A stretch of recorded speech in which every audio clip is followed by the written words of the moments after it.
नमस्कार, मी सौरभ कोरटकर. महत्त्वाच्या बातम्यांमध्ये आपलं स्वागत.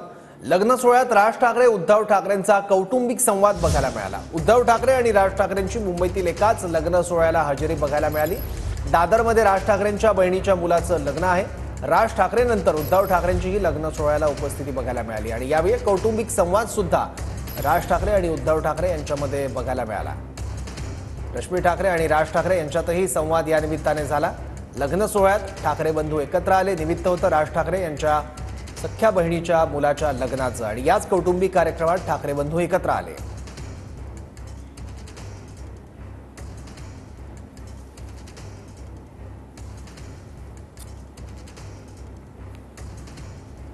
याबद्दल आणखी माहिती घेऊयात आपले प्रतिनिधी दिनेश दुखंडेंकडून. दिनेश, आणि उद्धव ठाकरे यांच्यात कितीही राजकीय कटुता असली किंवा एकमेकांवर राजकारणात हे दोन्ही भाऊ टीका करत असले तरी कौटुंबिक सोहळ्यात मात्र हे एकत्र पाहायला मिळतात. याच निमित्तानं आज राज ठाकरे यांचा कौटुंबिक सोहळा दादर येथे पार पडतो आहे. राज ठाकरे यांचा भाचा यश देशपांडे यांचं लग्नाला उद्धव ठाकरे यांनी सपत्नीक हजेरी लावलेली आहे. गेल्या आठवड्यातही असा उद्धव ठाकरे सोहळा पार पडला. श्रीधर पाटणकर यांचा चिरंजीव शौनक याचा लग्न सोहळा होता. ताजलँड मध्ये हा सोहळा पार पडला. त्याला राज ठाकरे यांनी उपस्थिती लावली होती. तुमचा आवाज आमच्यापर्यंत सुस्पष्टपणे येत नाहीये, पण आम्ही तुमच्याकडून माहिती घेण्याचा प्रयत्न करू. आता ही दृश्य अतिशय बोलकी दिसत आहेत. मन दुरावलेली होती गेल्या निवडणुकीत आणि त्याला ठाकरे कुटुंब देखील अपवाद नव्हतं. राजकीय आरोप प्रत्यारोप या दोन्ही ठाकरे बंधूंमध्ये सुद्धा बघायला मिळाले होते त्यांच्या वेगवेगळ्या राजकीय भूमिकांमुळे. त्यामुळे आता एका व्यासपीठावर एका ठिकाणी दोन्ही ठाकरे बंधू कधी दिसतील का असा एक प्रश्न महाराष्ट्राच्या मनात होता. पण कौटुंबिक सोहळ्याच्या निमित्ताने का होईना ठाकरे बंधू एका ठिकाणी बघायला मिळाले.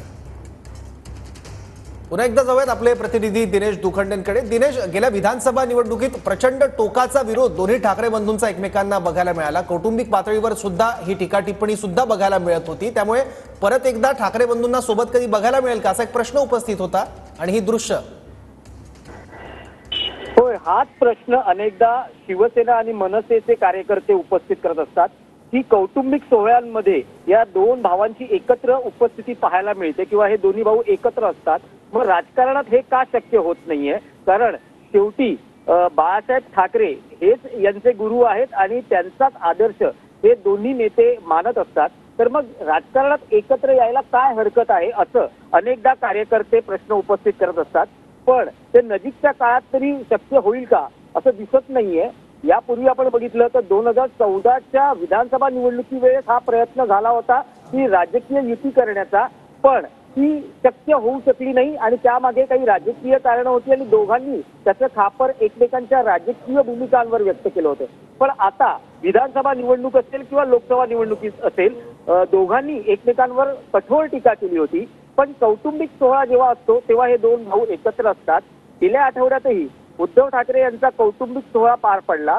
उद्धव ठाकरे आणि रश्मी ठाकरे यांचा भाचा आणि श्रीधर पाटणकर यांचा चिरंजीव शौनक याचा विवाह सोहळा ताजलँड रेंज वांद्रे येथे पार पडला. त्याला राज ठाकरे उपस्थित होते. तर आज राज ठाकरे यांचा भाचा यश देशपांडे याचा लग्न सोहळा दादर येथे पार पडतोय. त्याला उद्धव ठाकरे सपत्नीक उपस्थित असलेले आपल्याला पाहायला मिळतात. तसंच या दोघांमध्ये संवादही आपल्याला पाहायला मिळतोय. रश्मी ठाकरे यांनी आपल्या कौटुंबिक सोहळ्यात जसं राज ठाकरे यांचं स्वागत केलं होतं तसंच राज ठाकरे हे अत्यंत बारीक लक्ष देऊन रश्मी ठाकरे यांना व्हिज्युअल्स मध्ये आपण बघतो आहोत की पुढे यायला सांगतायत. अक्षता टाकण्याचा हा मुहूर्त आहे आणि त्यावेळेस राज ठाकरे आणि उद्धव ठाकरे, रश्मी ठाकरे दोघांचंही कुटुंब एकत्र पाहायला मिळतं आहे. राज ठाकरे, उद्धव ठाकरे यांचे मामा चंदू मामा हेही आपल्याला या व्हिज्युअल्स मध्ये बघायला मिळतं आहेत. तर असंच दृश्य दोन्ही कार्यकर्त्यांना राजकारणातही हवं आहे. लोकसभा विधानसभा निवडणुका पार पडलेल्या आहेत आणि विधानसभेमध्ये राज ठाकरे यांचा दारुण पराभव झालेला आहे. त्यांचा एकही आमदार येऊ शकला नाही, जिंकू शकला नाही. तसंच उद्धव ठाकरे यांनाही मोठ्या पराभवाला सामोरं जावं लागलं आहे. आता दृष्टिक्षेपात महापालिका निवडणूक आहेत. विशेषतः मुंबई महापालिका निवडणूक ही अत्यंत कळीचा मुद्दा ठरणार आहे आणि भाजप पुन्हा एकदा प्रयत्न करणार आहे की लोकसभा विधानसभेनंतर आता मुंबईत महापालिकेत विजय मिळवण्यासाठी पूर्ण कसोशीनं प्रयत्न किंवा त्या ताकदीनं भाजप आणि महायुती उतरणार आहे. अशा वेळेस महापालिका निवडणुकांमध्येही हे भाऊ, किमान महापालिका निवडणुकांमध्ये तरी हे भाऊ एकत्र पाहायला मिळू शकतात का, अशी माफक अपेक्षा कार्यकर्त्यांची आहे. अनेकदा जेव्हा अशी दृश्य किंवा असे फोटो सोशल मीडियावर व्हायरल होतात तेव्हा कार्यकर्त्यांच्या ज्या प्रतिक्रिया असतात त्या याच पद्धतीच्या असतात की दोन्ही भावांनी एकत्र यावं.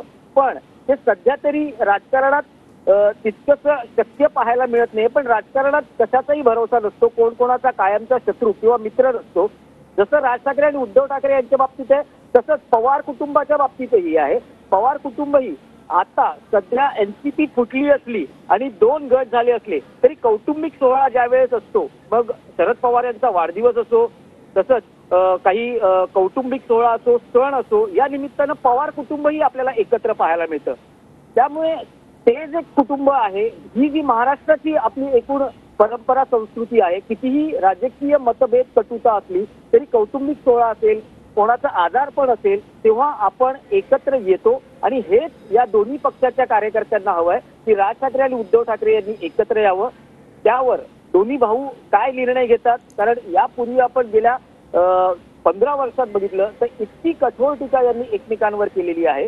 त्यामुळे शक्य आहे का या 2 भावांमध्ये, 2 पक्षांमध्ये युती, बघावं लागेल. दोन्ही पक्षाच्या कार्यकर्त्यांना तसा दबाव निर्माण करावा लागेल आणि दोन्ही नेत्यांना मिळून ठरवावं लागेल. आणि विशेषतः मुंबई महापालिकेसाठी उद्धव ठाकरे आणि राज ठाकरे यांची काही स्ट्रॅटेजी आहे का, आणि त्यानिमित्तानं अशा लग्न सोहळ्यांमध्ये असलेली उपस्थिती राजकीय व्यासपीठावर ही बघायला मिळते का, हा महत्वाचा मुद्दा या